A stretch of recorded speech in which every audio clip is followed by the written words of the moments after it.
반가 안녕하세요. 방문각 7회 모의고사 21번 문제부터 살펴보도록 하겠습니다. 틀린 것입니다. 1번 가족묘지를 설치한 경우에는 1000제곱미터를 초과할 수 없다. 이게 틀렸네요.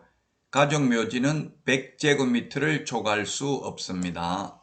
따라서 1번이 틀린 지문이 되겠습니다. 개인묘지는 30제곱미터 초과할 수 없고 종중, 문중묘지가 1000제곱미터 초과할 수 없죠. 따라서 1번이 틀린 지문이 되겠고요. 2번에 매장기간은 30년이고요. 한 번 연장할 수 있습니다. 그러면 최장 60년이 되겠고요. 그 다음에 3번 종중, 문중 자연장지는 미리 신고해야 됩니다. 개인 자연장지는 사후 30일 이내 신고고요. 법인 자연장지는 미리 허가받아야 되고요. 설치기간이 끝난 경우, 설치기간이 원칙 30년, 한 번 연장하면 60년이죠. 1년 이내에 해당 분묘에 설치된 시설물을 철거하고 매장된 유골을 화장하거나 봉안해야 됩니다. 5번 종중묘지를 설치하고자 하는 자는 시장, 군수구청장 허가받아야 된다. 개인묘지는 사후 30일 이내 신고, 가족, 종중, 문중, 법인묘지는 미리 허가받아야 됩니다. 따라서 1번이 정답이 되겠고요. 자, 다음은 22번 문제 보도록 하겠습니다. 등록을 취소해야 하는 경우에 해당하는 것은 했는데 1번이 정답이네요. 1번 이중으로 개설 등록을 한 경우, 이중 등록은 절대적 취소입니다. 이중 사무소면 임의적 취소 사유가 되겠죠. 따라서 1번이 정답이 되겠습니다. 반드시 등록을 취소해야 되는 거 1번이 정답이 되겠습니다. 이중 등록이고요. 2번에 전속중개계약 정보 7일 이내 공개하지 않는 경우 임의적 취소, 비공개 요청한 정보를 공개한 경우에도 임의적 취소고요. 나머지 전속중개계약 위반은 모두 업무정지입니다. 그 다음에 3번은 금지행위니까 임의적 취소, 4번도 금지행위 임의적 취소, 이중계약서도 임의적 취소, 임의적 취소, 상대적 취소, 취소할 수 있다 같은 말입니다. 1번이 정답이 되겠습니다. 다음은 23번 문제 보도록 하겠습니다. 공인중개사 법령상 등록관청, 수사기관, 신고센터에 신고 또는 고발한 자에게 등록관청으로부터 포상금을 받을 수 있는 사유에 해당하는 것을 모두 고른 것은 이렇게 했는데, 우리 암기 프린터는 28번에 있습니다. 무부양, 광시, 공시, 우리 이렇게 기억을 했죠. 자, 포상금 지급 대상이 되겠는데요. 기억은 거짓 부당한 표시 광고하면 500만원 이하의 과태료일 뿐입니다. 그래서 기억은 포상금 지급 대상이 아니고요. 니은, 안내문, 온라인 커뮤니티 등을 이용하여 특정 개업공개사 등에 대한 중개 의뢰를 제한하거나 제한을 유도하는 행위, 이거는 시공시, 시세에 부당한 영향을 미치는 행위를 한 경우죠. 누구든지 포상금 지급 대상입니다. 그 다음에 디귿에 탈세 등 관계법령을 위반할 목적으로 소유권 이전 등기를 하지 아니한 부동산의 매매를 중개한 소속공개사 3년 이하의 징역이나 3천만원 이하의 벌금이지만 포상금 지급 대상은 아니고요. 리얼, 정당한 사유 없이 개업공개사 등의 중개사물에 대한 정당한 표시광고 행위를 방해하는 행위. 네, 이거는 시세에 부당한 영향을 미치는 행위이기 때문에 포상금 지급 대상이죠. 그 다음에 미음에 개업공개사가 아닌 자가 표시광고한 경우 포상금 지급 대상입니다. 따라서 답은 3번이 정답이 되겠습니다. 무부양, 광시, 공시 이렇게 기억을 하시기 바랍니다. 무등록, 부정한 방법으로 등록, 양도되어, 그 다음에 개업공개사가 아닌 자가 강구한 경우 개업공개사 등이 거짓으로 계약이 성립된 것처럼 꾸미는 등 시세에 부당한 영향을 미치는 행위를 한 경우 공동중개 제한 누구든지 시세에 부당한 영향을 미치는 행위를 한 경우가 보상금 지급 대상이 되겠습니다. 다음은 24번 문제 보도록 하겠습니다. 24번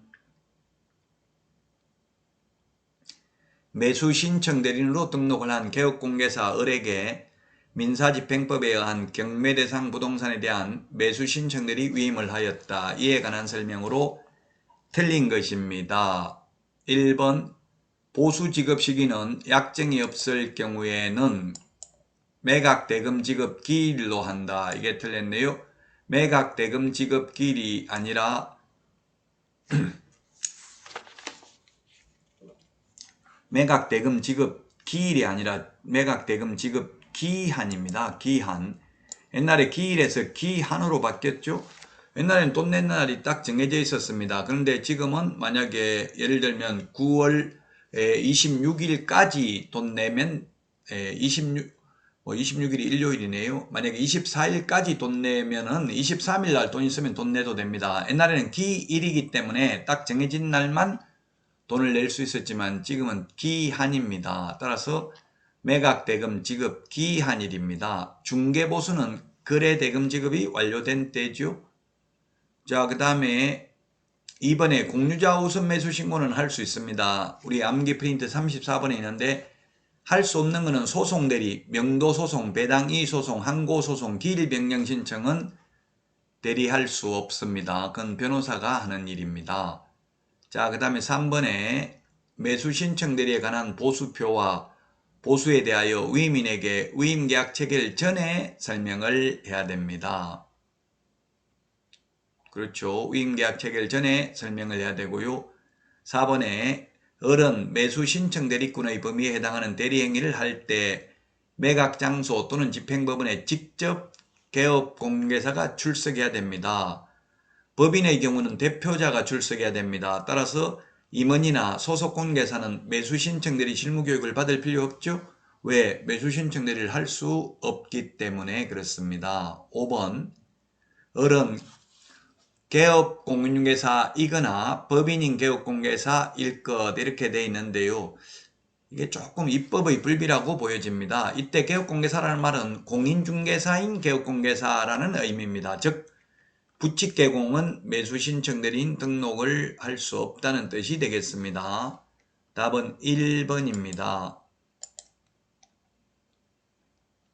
다음은 25번 문제 살펴보도록 하겠습니다. 25번 옳은 것입니다.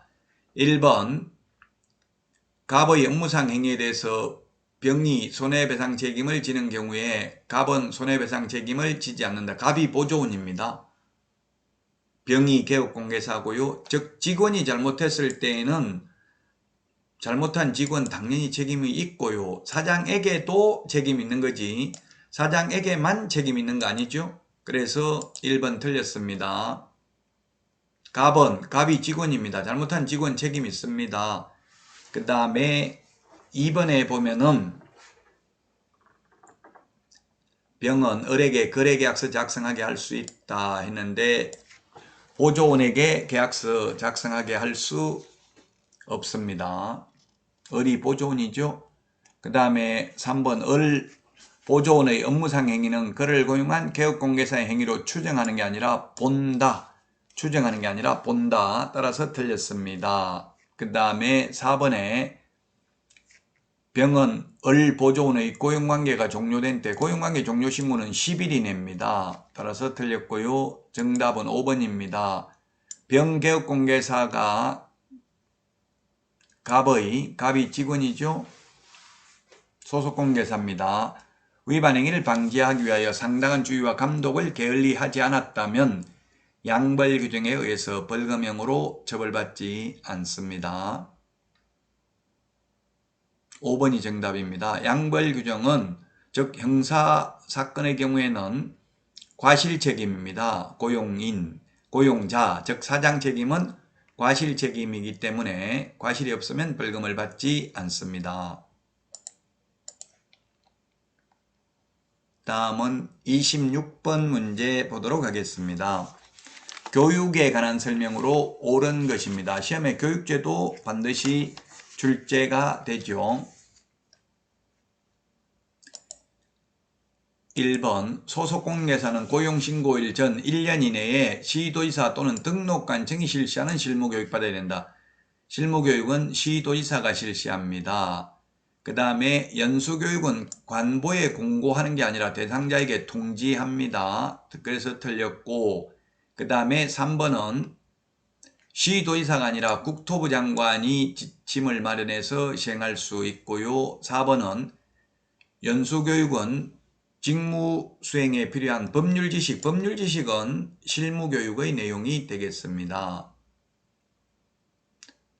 자, 그 다음에 5번입니다. 시도지사는 연수교육을 실시하려는 경우 실무교육 또는 연수교육을 받은 후 2년이 되기 2개월 전까지 연수교육 일시 장소 내용 등을 대상자에게 통지해야 됩니다. 이게 맞네요.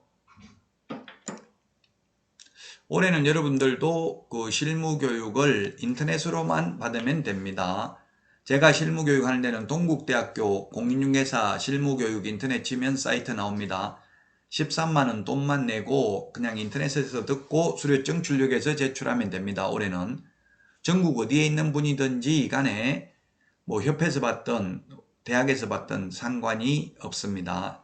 옛날에는 직접 방문해서 교육을 받아야 되는데 아마 올해는 코로나 때문에 비대면 강의를 하게 되겠습니다.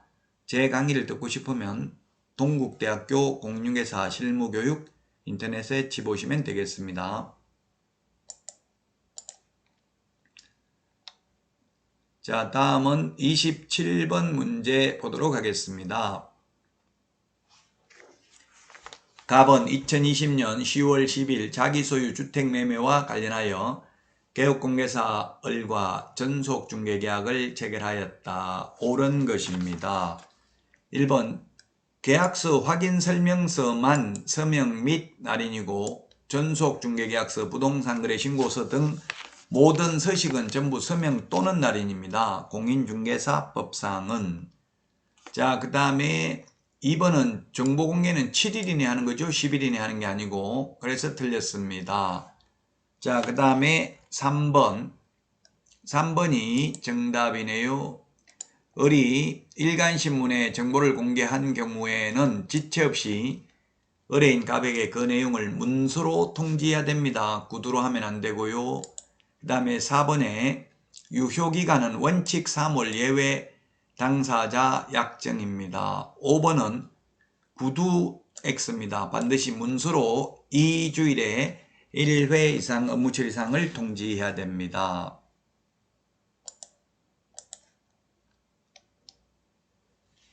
다음은 28번 문제 살펴보겠습니다. 옳은 것입니다. 1번 보수받지 않으면 중개업에 해당될 수 없습니다. 중개업은 의뢰, 보수, 업 세 가지가 들어가야 됩니다. 자, 그 다음에 컨설팅 행위에 부수하여 이루어졌다면 중개업에 해당되지 않는다 했는데 컨설팅에 부수적으로 이루어졌다 하더라도 중개를 업으로 하면 중개업에 해당될 수 있습니다.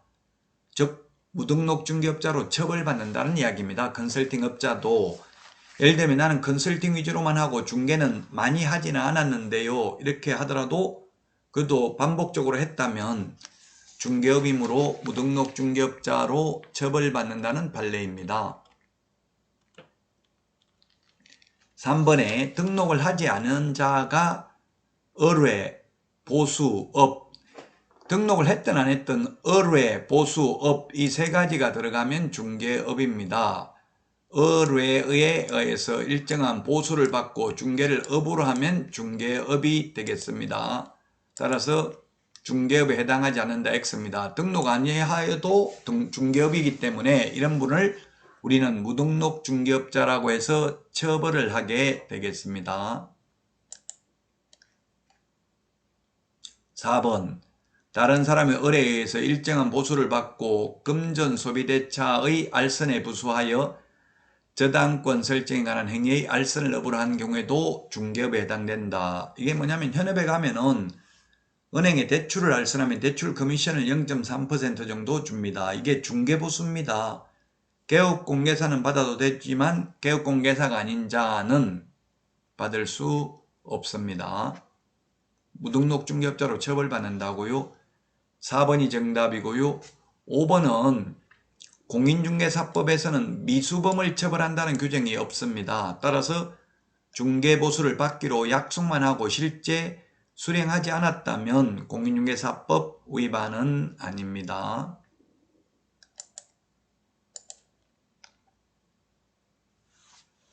29번 문제 보겠습니다. 정보망에 대해서 틀린 것입니다. 정보망은 1번에 개업공인중개사 상호간이죠. 의뢰인 상호간, 의뢰인과 개업공개사 간에 하면 X가 되겠습니다. 자, 그 다음에 2번을 보면은 전국적으로 300명 이상이라고 했는데 300명 이상이 아니라 5 빼기 2는 3이라고 제가 이야기했죠. 전국적으로 500명 이상, 2개 이상의 시도에서 각각 30명 이상 이용가입 신청을 해야 됩니다. 따라서 2번이 틀린 정답이 되겠고요. 그 다음에 3번 부칙개공도 정보망에 협회 정보망에 가입하면 차별 없이 이용할 수 있다. 차별적으로 개업공개사에 따라 차별적으로 정보를 공개하면 안 되죠. 자, 그 다음에 4번 법인인 개업공인중개사는 거래정보사업자 지정받을 수 없습니다. 왜? 법제 14조 겸업제한 위반되니까. 개업공개사라는 말을 없이 그냥 법인이 지정받을 수 있다 하면 맞습니다. 그러나 법인인 개업공인중개사는 겸업제한 위반되기 때문에 지정받을 수 없습니다. 5번 개업공개사는 정보망을 통해서 거래하는 경우 거래가 완성된 때에는 지체 없이 이를 거래 정보사업자에게 통보해서 정보망에서 삭제하여야 합니다. 삭제 안 하면 거짓정보 공개되어 있기 때문에 6월 이하의 업무정지 사유가 되겠습니다. 자, 다음은 30번 문제 살펴보도록 하겠습니다. 법정한도 보수를 초과해서 수령했고요. 틀린 것입니다. 1번에 금지행위하면 업무정지 명할 수 있습니다. 임의적 등록 취소죠. 등록 취소할 수 있으니까 취소 안 하면 업무정지할 수 있고요. 그 다음에 중개보수 초과해서 받으면 1년 이하의 전형이나 1,000만 원 이하의 벌금이고요. 초과 부분만 무효지 전부 무효 아니죠. 초과해서 받았다 하면 자 5번이 정답이네요. 현금을 초과해서 받았다가 돌려주는 것도 위반입니다. 그리고 수표를 초과해서 받았다가 부도가 나서 현금하지 못해도 위반입니다. 그러나 받기로 약속만 하고 실제 수령하지 않았다면 위반이 아니죠. 어떠한 명목으로라도 초과해서 받으면 안 됩니다. 그래서 국선 작가의 미술품을 한 점 선물로 받았다, 금 한 양을 받았다, 자동차를 한 대 받았다, 안 됩니다. 어떠한 명목으로라도 초과해서 받으면 안 되겠습니다. 따라서 5번이 정답입니다. 자, 여기까지 하고 쉬었다가 31번부터 하겠습니다. 수고하셨습니다. 안녕히 계세요. 안녕.